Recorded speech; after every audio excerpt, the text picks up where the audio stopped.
can help scale any golf business. The product has to be good. It has to fit in the market well. We can't control that. But if you've got something good, we can get it in front of the right people.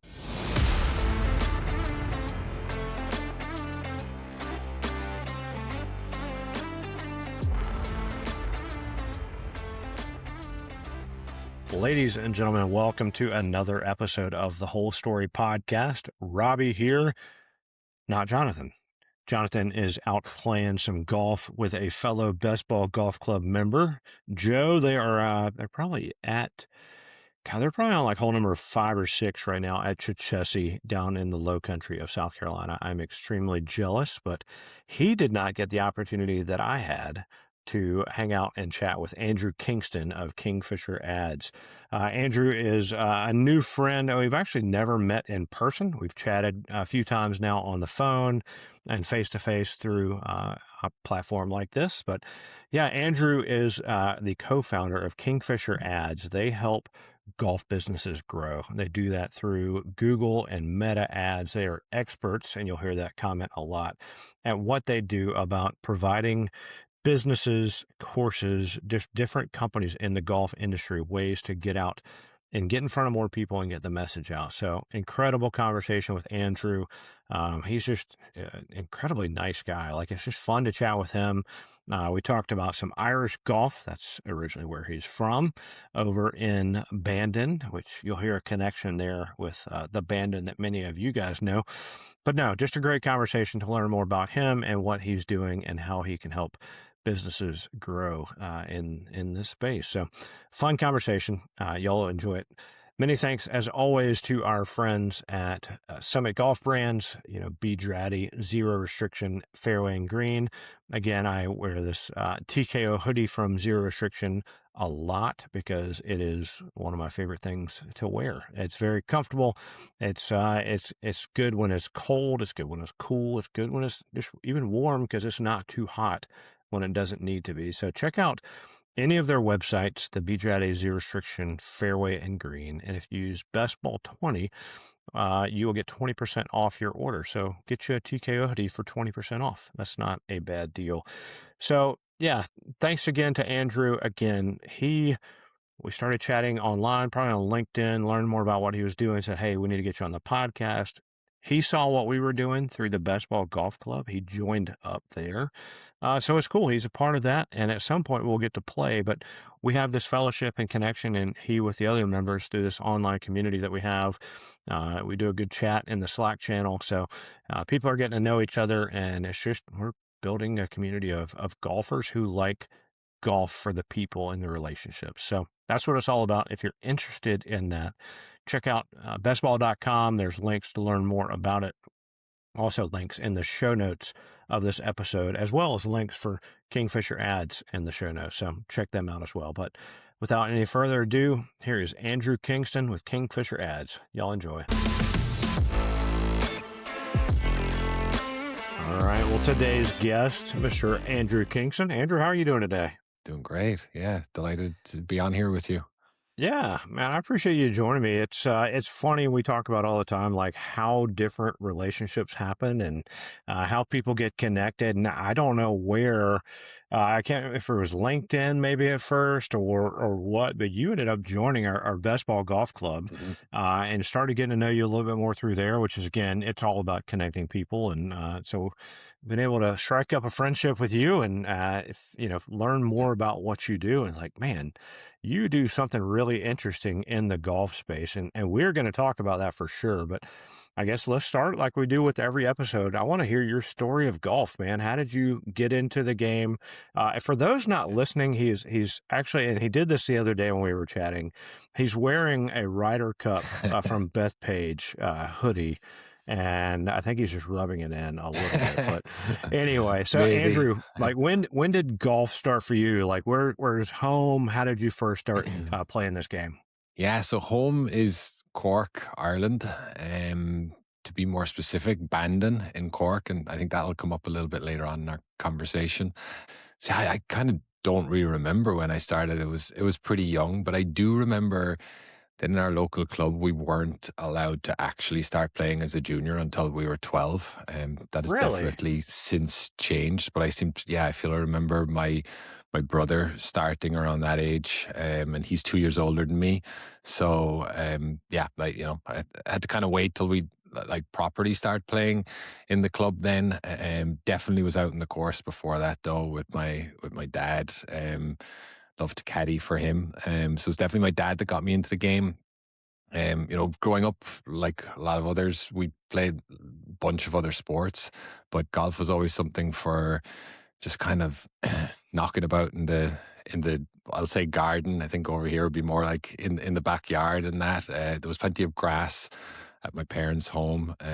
So I remember actually having an 18-hole golf course drawn out for the for the garden. Not that it's that big of a garden, but it was just like tiny little holes, and some, to be honest, probably involved cutting off a little bit of the house, hitting over the roof. Yeah, so like we just grew up just playing like that at home, getting out in the course a little bit, and then got into it. There was a great junior program at our local club, Bandon Golf Club, and especially in the summers, it was very much a summer sport. I think with playing other sports as well for us. But every Tuesday we had like a junior event at the club, and it was great. Made great friends doing that as well, and it was quite competitive too. What were junior events like? I'm curious. For us, so like, yeah, like very much just in the club there could be I don't know, at least 30, 40 kids playing on a Tuesday. And then we would go to other clubs as well. They would have open junior events, but just competing individually, with each other. There was teams, of course, as well. Like there would be club teams. I honestly wasn't really good enough to get on to get on those teams, not at a younger age anyway.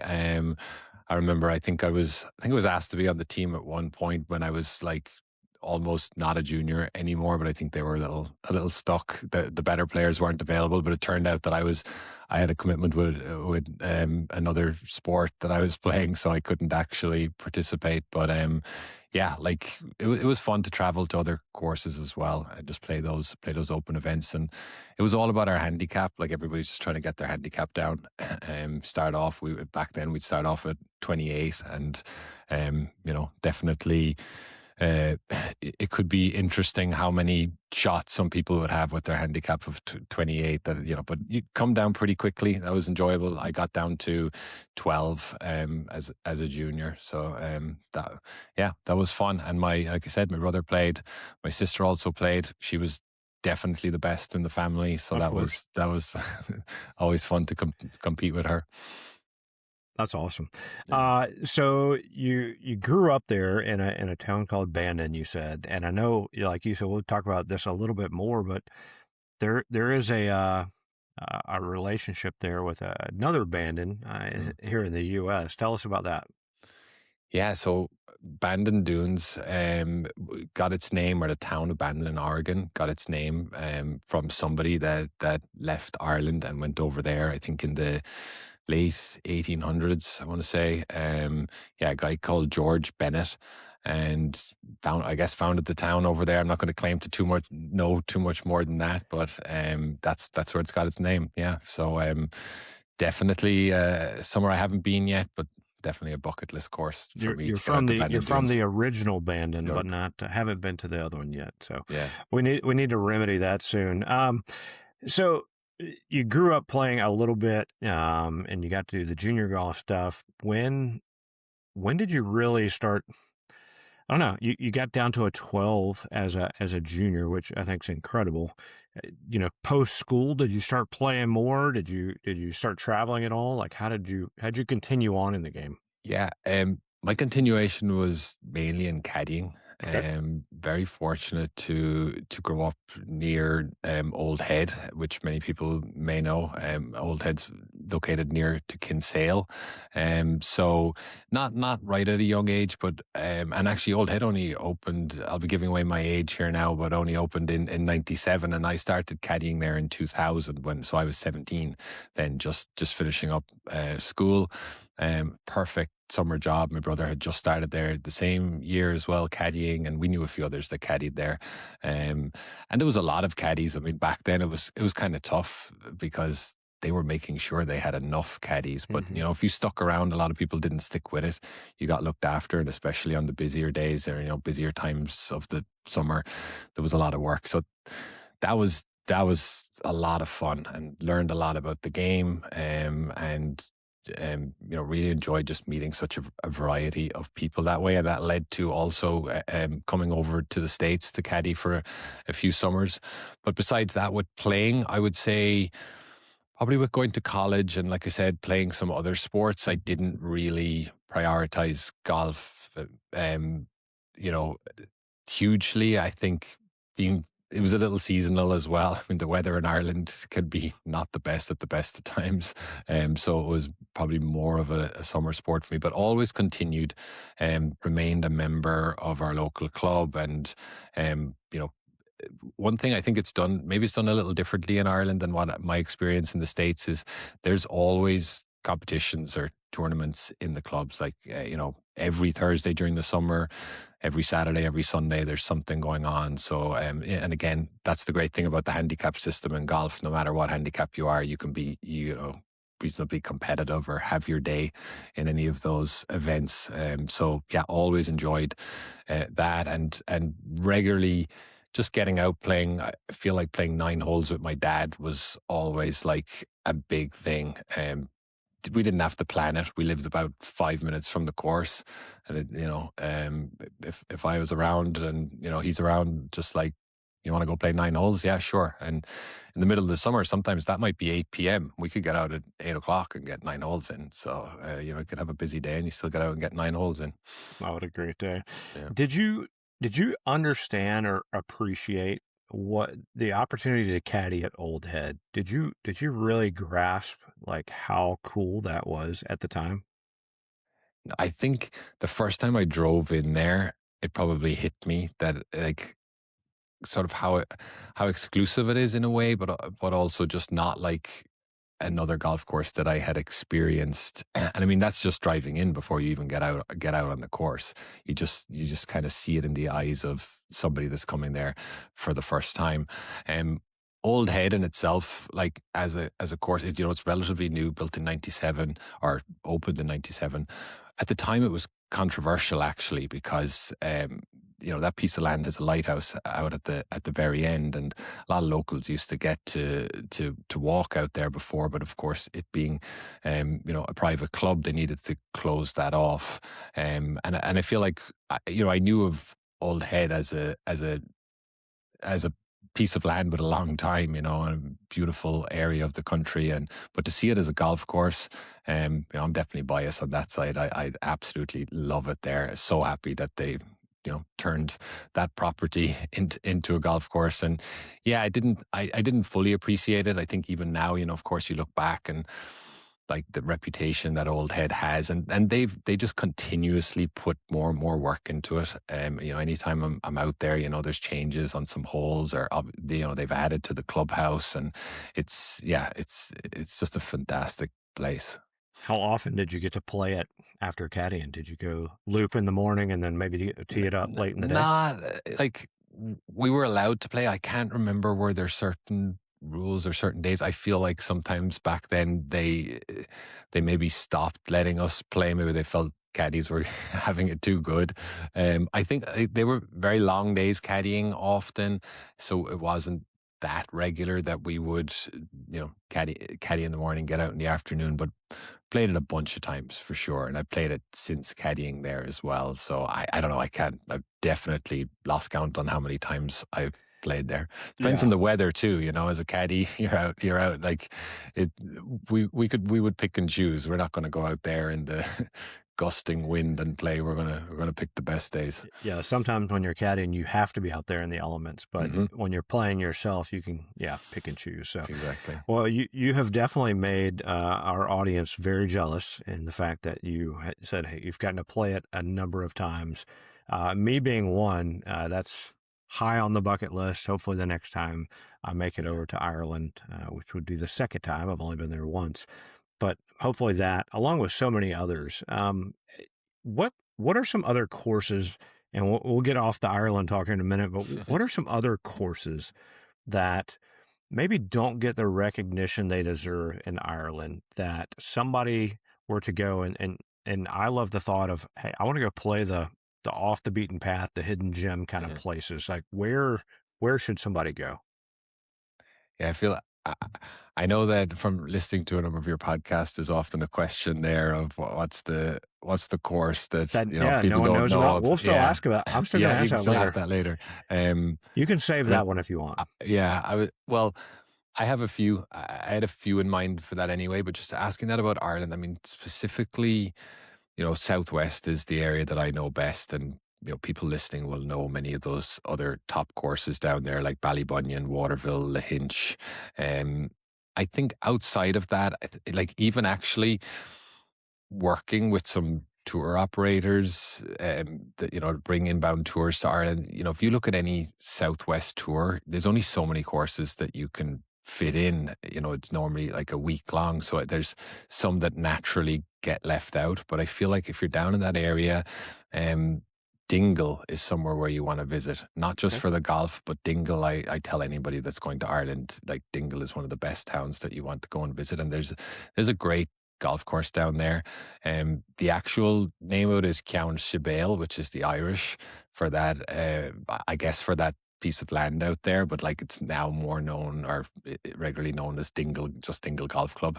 And it's a really nice course. It's not right on the water, but it's got very much a links feel. And I know I can speak from my dad there as well. He tries to get down there at least once a year. He's got a regular event that takes place down there once a year, and just loves getting down there.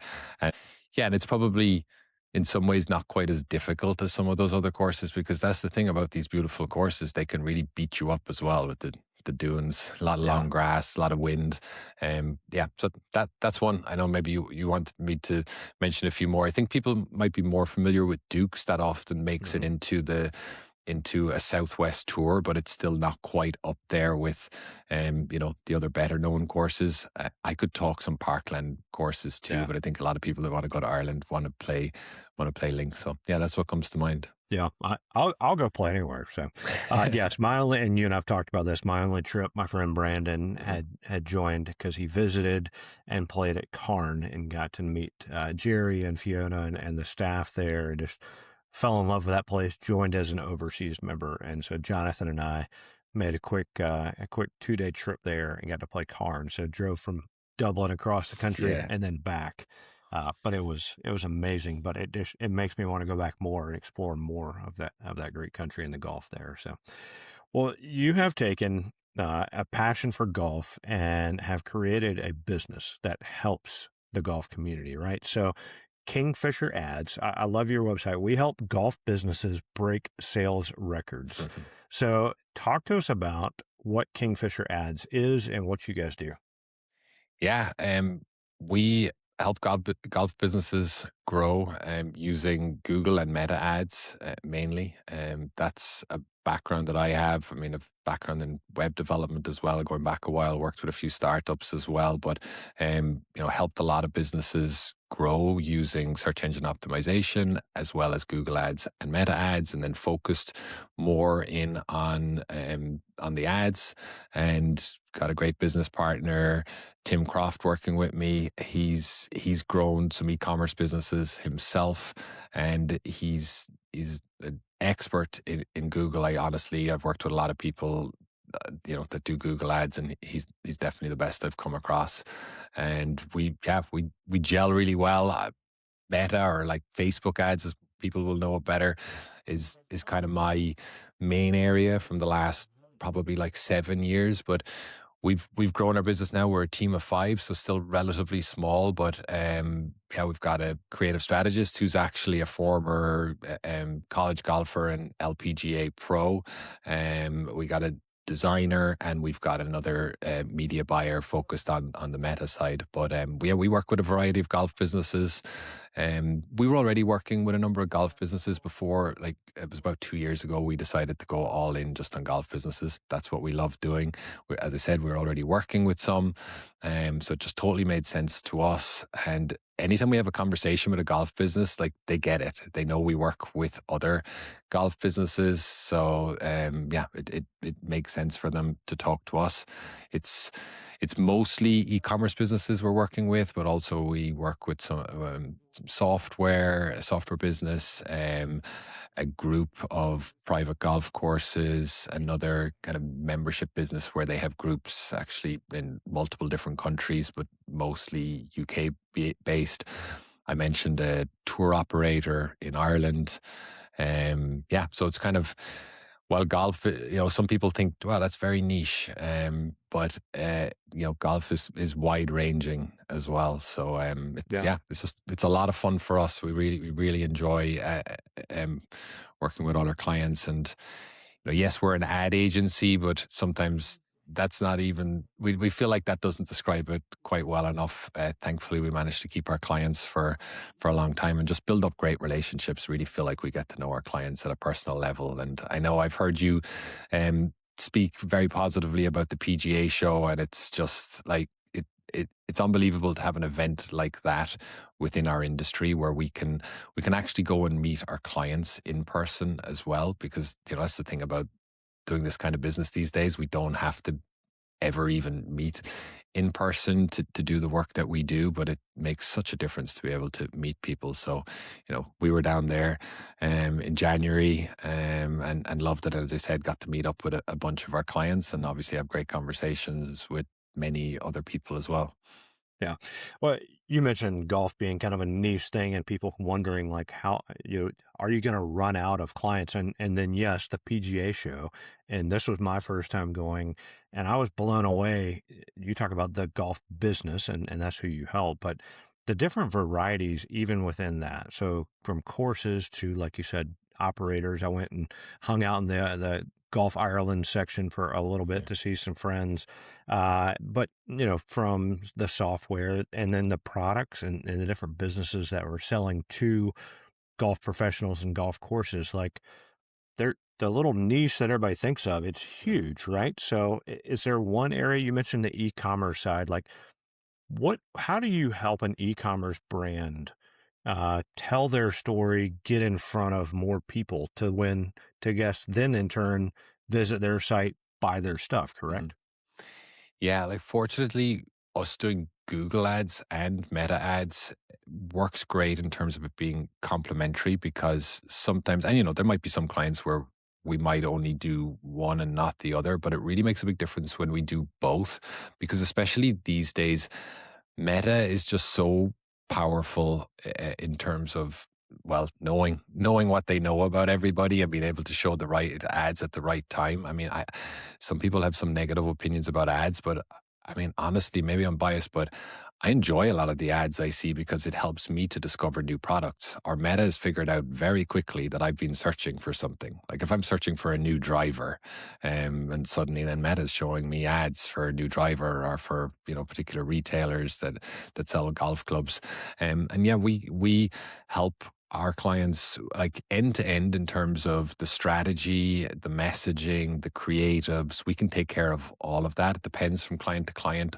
Often many of them will, they'll do a lot of the creative side themselves, like a founder is maybe making a lot of videos that it makes it easy to push towards ads, or else maybe we're doing that ourselves. Maybe we're working with other content creators, but it's just to get their message, their products out there in the best possible way. Meta, and anytime I say Meta, it's like Facebook and Instagram.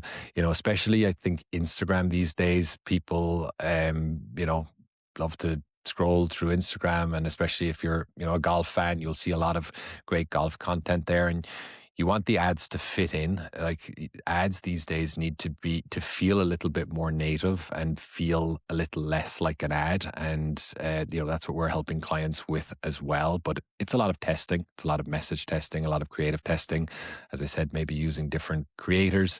Then on the Google side, we really feel YouTube is so underused. Still, really? Yes. Well, I mean, even organically, but actually from an ad point of view, like people just don't realize how much you can do with the targeting on YouTube. Like, for example, being able to show ads on a particular golf channel. Like, you can have no relationship with that golf channel or that, say an influencer that's on, they've got a big following, but you can target that channel with ads, and we're seeing great success for some of our clients. Now it takes time. It takes time for to build up their own YouTube channel and for them to just produce videos, because it's best if they are producing the videos themselves, like that they don't feel so much like ads. They feel more organic. Um, but yeah, seeing great success there. Now that is something that's difficult to measure, and it's just part of the bigger picture. But we can track it to an extent, and we can just see how one platform leads to the other. For example, on Google, like with Google search, we can often see a huge increase in the brand searches on Google. So it's from the efforts on Meta and YouTube, more people are learning of that business's name and then going into Google and searching for that name, where previously they might have been unknown. Yeah, so Yeah. it's Well, I was going to ask, and you mentioned success, and you also said earlier that you get these clients and then you're able to continue working with them year over year. How do you how do you show success? Yeah, there are metrics and things that you can show, you know, attention or more hits on your site, things like that. But what is what is a brand? What is a e-commerce company? What is a golf company out there looking for that justifies success to work with you guys? So how do you show that, hey, what we're doing is really working? I mean, often the client will look at their return on ad spend, like they're looking for a number of, how much did we spend, how much did we bring in as a result of those ads. It does get more challenging to measure that these days in platforms such as Meta and Google, because of privacy issues. People, depending on what browser or what device, on Apple with iOS and that, it'll often try and strip out that tracking. So that makes it challenging. So often then we're looking at their overall revenue, and we're looking at a kind of a blended return on ad spend there for what's being spent, on the different platforms and what their revenue is. That's definitely easier for the smaller businesses where they know that their main initiatives are just like in those ad platforms. But it's also trying to educate clients on what other metrics they need to be looking at, because getting a return on ad spend, it's not the best number to look at, because if, for example, you're just doing a lot of retargeting, which these platforms love to do, like they figure out who's going to buy anyway, and then they keep showing them ads, and then it can inflate that return on ad spend. So we try to get clients to look very much at new customer acquisition, because that's ultimately what they need to grow. It's like, what's it costing us to get a customer, and understanding what that customer is actually worth. Like, what's the projected lifetime value of a customer like that. So yeah, just helping to educate clients on that, or work with them. It's great when the clients have a good understanding of those kind of numbers themselves, but otherwise we try to help them with that. And yeah, there's multiple metrics we could be looking at, and often, thankfully, clients, as I said, especially maybe the smaller ones, they can just feel it. They just know things are going well, things are growing, and they don't even question. They just know that it's, the ads are making a big difference. Also helps too. Sometimes we brought on some clients where they've tried to manage the ads themselves, I was so going to they ask that. know Yeah. they know what it's like how challenging that can be. So I think they understand, they see the difference in what we're doing. But none of this happens overnight. It takes time. It takes time to build it up. And as I mentioned, especially on Meta with the creative side, you often have to test a lot of things. But yeah, you start to figure it out and start scaling it. Yeah. So, I was going to ask on I guess the differences between somebody doing it themselves, right? So you've got a brand, and you and I chatted before in Best Ball, like, yeah, we want to gain eyeballs and listens to our different podcasts or the different things we do. We'd love to continue growing. as what we do, but it's all been pretty much self-generated, like myself sharing stuff, creating things, putting it out there, and then maybe collaborating on Instagram or something with somebody. We've spent, I don't know, a few bucks on, let's try a Google ad, or not a Google ad, a Facebook ad or an Mhm. Instagram something. And so compare that, a brand trying to do that themselves, because it's probably not, they don't have a budget, or they don't even have like somebody that knows how to do it, versus them finally saying, you know what, we want to work with professionals like yourself. And there's kind of the night and day difference in what people would see. Mm. Yeah, I mean, I would encourage anybody to try it themselves, especially starting out. Like to just experience the platform, see what it's like. I think it depends on, especially on Meta, how they are on the creative side, because yeah, it's not. There was a time before when you could just put up an ad and you have a great product and it'll bring you some results. It just takes a lot of time. It takes a lot of testing. I think especially most founders, they just don't have the time to also do that themselves and figure that out. So they're actually just not making best use of their time by trying to do it. Like, yes, there's extra costs involved, to hire somebody like us. So a business would want to be at a certain ad spend, be comfortable with spending a certain amount on ads for it to make sense to pay somebody to manage those ads for them. But we're open to talking to anybody and figuring that out. Love to just give some tips to anybody as to how they could best start themselves or audit an ad account, because we see the long term in this too. It's like, if you're just starting out, then maybe we can help you, give you some pointers on what to do, and go away and do that yourself, and let's talk again, and see how that's going for you.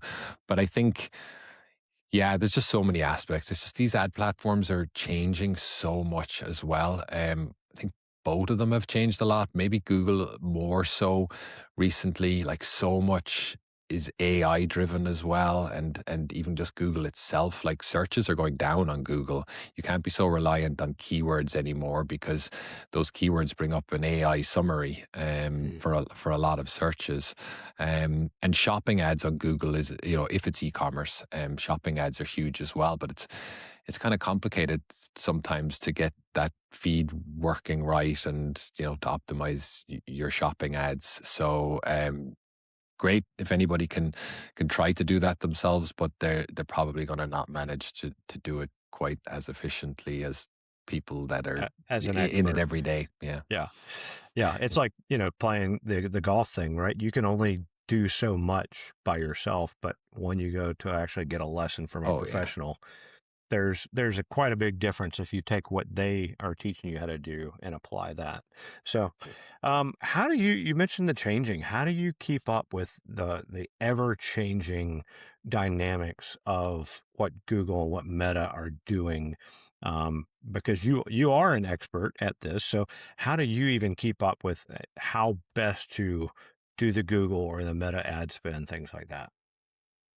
Yeah, it's just following a bunch of people that are doing it as well, or being in groups as well. We're in some paid groups, so we're in there side by side with others who are doing this as well. And as I said, just some real, thanks for calling me an expert, but like, people that have even more experience than us. And some of them have a little bit of an inside track with Google or with Meta, what's happening there. But it's just, yeah, just closely listening for what those changes and those updates are.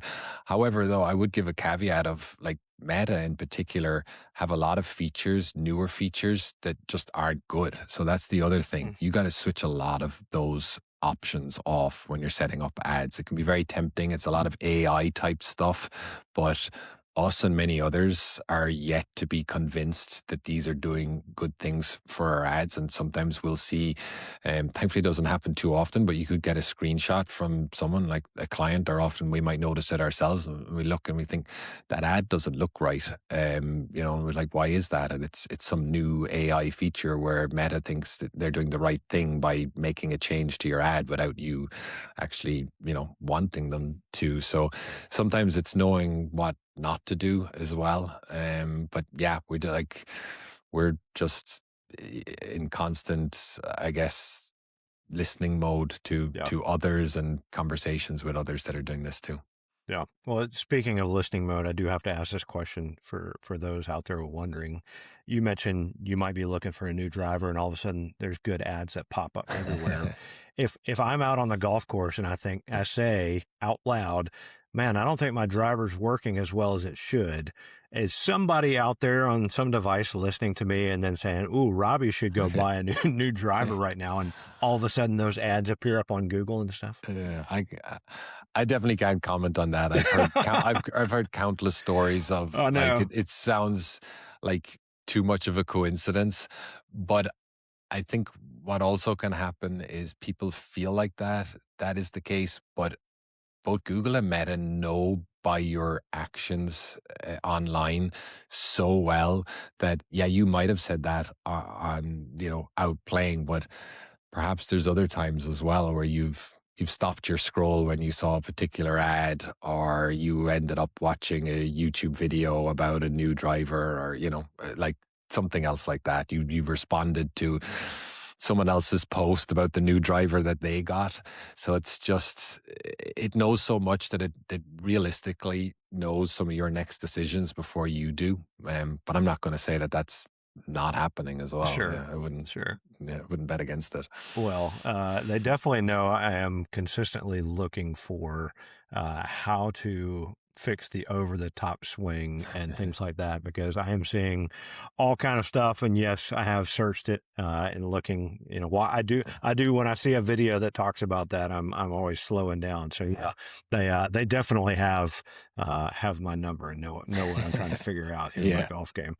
Man, it's so fascinating just to think about all this stuff and how it all goes together, and just what you're doing for brands and companies out there. So who would be like some dream clients out there that need to give you guys a call? Like, are there some like on a list on a whiteboard somewhere, like, I want to work with A, B, and C?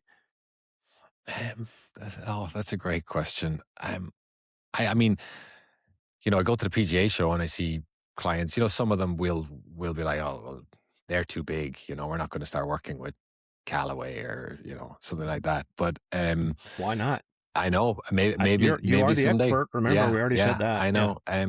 I think we do genuinely love working with founders, and particularly anybody that's doing something unique. I mean, that's also the cool thing about going to the PGA show. You just discover so many new, unique businesses. I I'm trying to think. So I let mean, let's pretend we're at the PGA show next yeah. year, and you walk up. There's somebody that has something really cool. What would be your 30-second pitch to them of why they should have a conversation? Yeah, I mean, I would probably ask a few questions first to figure out what Great they start. what Great they're start. doing. Yep. Yeah. But yeah, just to get them out there and get eyeballs on their products. Like, you've got something really unique, but are you getting do enough people know about it? Yeah, especially, if it is something unique, I think meta is so important, and just having some great creatives on there. And yeah, we can help scale any golf business. The product has to be good. It has to fit in the market well. We can't control that. But if you've got something good, we can get it in front of the right people. I love it. Mhm. Well, man, we could keep talking about that for forever, Yeah, but I know you have a busy schedule. So let's shift back. You are a listener of this, so I know you kind of know what's coming. yeah. But let's jump back to you. What's the story of your most memorable golf shot? I didn't know this was coming, and I don't know if I just have a well, I haven't had a hole in one. I can tell you that. Yeah, we're tied there. Yeah, Then good. yeah. Yep. um, So I'm sure I'd remember that if I had. So maybe I have a poor memory. I mean, I feel like I've definitely hit a few good shots. But I did actually think about this, knowing this question might come, and there's something that sticks in my mind, which is a little vague in my mind because it's a long time ago. I was thinking about it, I think I was probably 15 when I had my first eagle, and it was on a golf course in Spain. It was on a family holiday, and yeah, and I'm trying to think. I think it was the ninth hole, not the 18th, but it was right in front of the clubhouse. It was a par five, and I feel like I hit. Obviously, I hit a good drive, and I think it was something like a 4 iron. I managed to just get onto the green. It was probably about 15 feet away, and got the putt. And I don't think I really know. I mean, I knew there was some people there in front of the clubhouse, but I didn't think that they'd really be paying attention. But when I got the putt, they clapped. So I think they knew that I'd got an eagle. So that felt pretty good. So I think that's what That's I'm going to go awesome. with. Yeah. That's awesome. All right. Well, the other thing that we do, and I know you know this is coming, and I actually know, I think your first answer, because within our Best Ball Golf Club, we have that Slack channel. And I Yeah. did throw this one out there just to get some chat going. But what is the favorite golf course that you've ever played? Yeah, better stick with the same answer then. Yeah, I'll go It might Friars. have changed. You might Yeah, have I played know. somewhere I mean, since even then. even thinking Yeah. about it before coming on, yeah. Yeah. But no, I'll stick with Friars Head. And I did mention earlier about caddying over here in the States, and was very fortunate to caddy 3 different summers actually at Friars Head, which is out on Long Island for anyone that doesn't know. And yeah, just a phenomenal experience to be a part of, like really early on in the Friars Head story, because they had literally just opened the first year that I was there in '03. Just yeah, love that golf course. So that's it. Man, you helped start Old Head and Friars Head. I think people should see you as the expert now in new awesome golf courses and all things Yeah. Meta and Google Spin. So, all right, what course is at the top of your bucket list? Yeah, Bandon Dunes. Yeah, Yeah. as I mentioned earlier, I mean, I just know it's a phenomenal golf course, but with that little extra connection, I got to get out there sometime. Okay. That's on ours as well. So, what we hinted at this question: what's the favorite course that no one knows about? Yeah. Or it could be a few favorites if you've got a few that you like. Well, I wanted to give my own home course a mention, Bandon, and I say that genuinely because if it would be for somebody that's in Ireland, especially south of Ireland near Cork, wants to play some golf, but they're not on a golf tour. They're doing other things, or they're just trying to get a few rounds in, and maybe it's too difficult, honestly, to get on some of those other top courses. Maybe it's a short notice trip because you got to book those more than a year in advance. Um, it's a really nice parkland course. There's an old ruin of a castle on the course as well. So it's not that highly rated even in Ireland, but it's a really nice course and definitely great value for what it costs to play. So I'm going to go with that one. I mentioned Count Chabelle in Dingle as well earlier, so you can take those two. I love it. Yeah, it's again, good golf course can be found anywhere, and it's about the experience with those you're with. So, who would be in your dream foursome? Yeah, that's easy. That's family. My dad, my brother, and actually my sister who passed away Mm, 4 years ago. Yeah. mm. Good family trip. Yeah. What is your favorite snack at the turn? Um, sorry, you got me emotional there, and I No, knew I yeah, knew I was going to answer that question that way. yeah. But yeah, my sister was by far the best golfer in our family. Actually represented Ireland underage, under 18 as well. Hmm. Yeah, so that's a lot of great memories of playing golf with her. My snacks, um, I'm great for bringing some. I never want to be hungry on the golf course, so I'm great for bringing leftovers with me. Like especially something like a steak. I might cook an Wow, extra steak and slice it up and bring it with me in a cooler. So I think it's something like that. Yeah. I love it. Yeah. No microwaves out on the course. You got to be No, able to I'm eat good. it I'm eat good it with cold cold. Yeah. steak. That's Okay. fine with me. Yeah. Yeah. All right. What's your favorite golf course logo? Yeah, I'm gonna.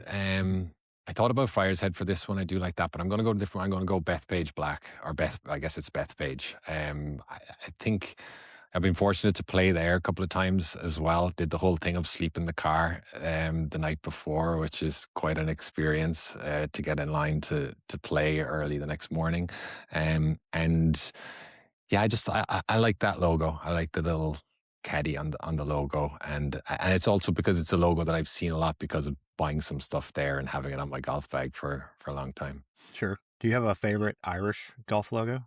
Duke's is the one with the frog, right? That's right. Yeah, I think Yeah. if I remember correctly. Um, I don't know. I actually can't picture it now, but I feel like I really like the Waterville logo, but I Yeah, can't the picture. rabbit. That's right. Yeah, Yeah, that is a yeah. great one. I knew I liked it, but I couldn't think what it was. Yeah, Yeah, that one, and yeah, I've seen LaHinch has was it the goat or something that raised up or something? yeah. I don't recall. No. Yeah, Yeah, that and Karn's a great one. I got a Karn up flag up there. there somewhere. Yeah, the Yeah. Swans. So, all right, what's your favorite pro shop purchase? Like when you've gone to a golf course, what's something that has stood out to you? Yeah, I was I was going to say I'm going to go with two. One is Bethpage as well, a towel that I got there, and mainly just because it's literally still on my bag in Ireland more than 20 years later. So I love just looking at that there. But I also played National Golf Links of America while I was out caddying, and I bought a bag, but not just because their logo is on there. Actually, I was caddying at Friar's Head, but Friar's Head really wanted a Ping Hoofer bag back then. I knew from caddying they were the best bags to Yeah, carry. Caddying, really wanted one, but Friar's Head didn't have them yet with their own logo on it. But I got one at National and had that for a long time. So that's it. yeah. Do you still have it? I don't. I don't think so. It could actually be at home at my parents' house in Ireland with Yeah, some club. Yeah, it probably is. Is it? I don't know. got to With bring club that back stuff and in put it. it in the background I know. somewhere I wish. next to your claret jug up there. I might. Yeah, yeah. I might have it at home. I'll have to check that out. Yeah. Yeah. All right. Two more. What is one thing golfers should do? I did hear you ask this sometime recently. I think you haven't always had that in as a question. No, Have you? it's Yeah, a newer yeah, question. yeah. I like it. I'm fortunate that I heard you ask it sometime recently. So I had a little bit of time to think about it. I guess it's kind of a combination, but it's especially from my experience moving from Ireland to over here in the States. It's walk, but not just that, but walk and not use any devices. So no GPS, no laser, no speaker playing music as well. Maybe that's controversial. Some people don't like me for that, but I feel like just to, just do things a little bit more naturally. I'm not saying you got to do it all the time, but do it sometime. Yeah. Very nice. Do you, when you do that, do you just kind of play by feel, or are you on yardages? Are you looking at sprinkler heads, or are you just saying, Yeah, no, to be fair, I'm not going to say that I can do it so easily because that just would be by fun. eye, which Yeah. which would be fun. I mean, of course, you're used to playing. I think you probably can do that. You might be able to do it better than you think. Yeah. And you just want to trust that. I feel even myself, I can get too caught up in the exact yardage and Mhm. feeling like I'm in between clubs or something like that when really probably not good enough for that to matter. Or just, if you feel it and you're like, okay, it's full 8 iron, I'm just going to go with it, and you don't fully know the yardage, you might actually hit a better shot. But no, I would probably say also it comes from caddying. Something I hope is still the case. I think it probably is. Friar's Head has absolutely no yardages on the course, not even on a tee box. And I guess, yeah, there is on the scorecard, but no sprinkler heads, nothing. So as a caddy, it was great. We knew every single little hump or dip, the back of the bunker, the front of the bunker. And I like that traditional side of golf. And I guess I was fortunate to caddy before we could even have a rangefinder or, even really GPS watches. So yeah, I feel like, yes, maybe you want to get one of those books that tells you the yardages as Sure. well, or maybe you're at a course that has it on the sprinklers or on something else. But I think just to just do things a little bit more naturally like that. Yeah, It's fun. I'm going to propose to Jonathan and tell him we need to do a round where we don't use anything and we don't look at sprinkler heads or anything. We have to play all by Yeah. feel. I think that'd be fascinating just to Yeah. Let me know how it goes. see how. Yeah, we'll try to capture some of that. All right, last question. Finish this sentence. The best part of golf is. Yeah, I mean, I've got to say the people. I think that's what most people say. I mean, I would say the relationships created from golf, and actually, I didn't mention. I guess, yeah, it's probably a nice little story. When I was caddying at Old Head, the first summer I was there, like great experience. Really noticed, like I met so many really cool people, had good conversations with them. Some people that were even like, if you're ever in the States, let me know, or, maybe give me a business card, because most people were from the States that we were caddying for, or like, you should come caddy at our club or something like that. And I felt like there's got to be a better way of building relationships with people here. Also, I really noticed, I mean, no, Old Head is such a spectacular course. And for anyone that's played it, you'll know the first hole, it's a nice opening hole, but it's not by the cliffs or anything. And then you take a long walk out to the second tee box, and suddenly you're on the edge of a cliff. And the amount of people that I heard that said, "Oh, I wish I brought a camera." I remember this is back like 2000 or 2001. Um, so I had the idea then for the next summer that I would purchase a digital camera, and I had learned back then how to build websites as well. And this is long before social media and WordPress for blogging or anything like that. But yeah, I started to take photographs of everybody that I caddied for and post them like a kind of a daily blog on my website, so that they could go back and see the photographs that I had taken of them. And like, there's just so many spectacular holes there. People love the photos, but then they started asking if they could buy the photos. So the next year I upgraded the camera, got a digital printer as well, and started selling photos to people that I caddied for. So it really helped. And like, members would request for me to caddy, Yeah, and they'd be coming back. They'd let me know when they were coming back, so I'd caddy for them and their guests again. And some people started finding my website online and would ask me if I would caddy for them when they're coming over. So exchanged emails with people, as I said, sold some photos to people as well. I mean, I didn't sell a crazy amount of photos or anything, but it was just a lot of fun. And yeah, it felt like that's really a cool. better way to build relationships. And yeah, that's a very long answer, but yeah, No. golf's definitely all about the people and the relationships you build. Well, you as a caddy, you're in the service business, kind of like we all are in whatever we do. Like there's service components to it, and you were just elevating the experience and the service that you were providing to those golfers by giving a little extra, something they didn't even know was possible at first. So, yeah, Mhm. very nice, well done. No, golf is people, man, and stuff like this, getting to meet and hang out with you and learn more about what you do. So, as we wrap up, tell everybody where they can find out more info on Kingfisher ads. Yeah, go to kingfisherads.com, or find me on LinkedIn is probably best place. You can email me as well, Andrew at kingfisherads.com. Very nice. Well, Andrew, it's been an honor, man. I appreciate you, and again, thank you for being part of the Best Ball Golf Club. If you have questions about it, go ask Andrew. He can tell you a little bit about what we're doing there. So, Yeah. but this has been a lot of fun. I appreciate you joining us. So for Andrew, this is Robbie, Thank and you. this has been another episode of the Whole Story Podcast.